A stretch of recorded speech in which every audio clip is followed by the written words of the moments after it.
mom in front of me. Right. So how can I forget that or forget the stress in my...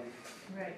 Well, you know, it's not that you can never forget. You can never forget it, but we do teach people to change the way they feel about the event. Because the events always happen. It's going to be in your mind, and trauma happens to all of us.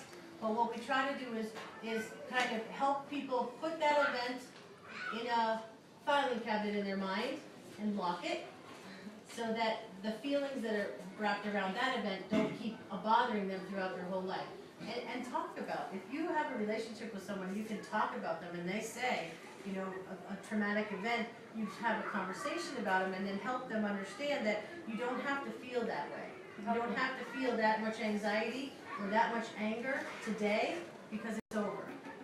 So you help people work through it, but it's very hard, it's long, I mean, it's, you know, people go to a lot of therapy back in the States. And it's a lot of helping them deal with those feelings, because as a young kid seeing something like that, you don't know how to act, because you can't help mom, and you love dad, but you're seeing that dad's not doing something good, so it's a lot of things to deal with, and so that's what they're constantly thinking about. So you can help them understand, okay, it's okay to feel sad, it's okay to love dad, but it's okay to let that go. It's okay, you know, like if dad left, it's okay that he left, and you don't have to make things better, because that's not your job. And help them deal with that and process through that and see all the good things in their life and see how they can make their life better. And maybe that's when, like, they would come and change it for somebody else, so that if they know they went through that and how they felt, then they could go through and teach another person that had that same experience and feel that as well.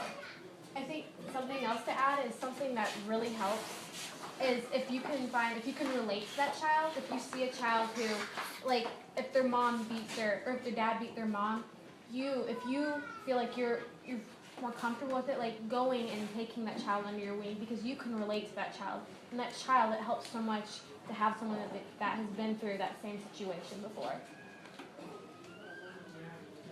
Good questions, great questions. Okay, wow. Hi, Ann. I don't know who's, can we just say what's his name? So I can... Fred. Fred. Hi, And Fred. what is your name? Joyce. And Joyce. Hi, Fred and Joyce. Thanks for coming. All right, so we're gonna move on a little bit. If questions come up, just raise your hand. Let's jump into the next category, which is developmental and cognitive disorders. Okay, number 25. So, developmental and cognitive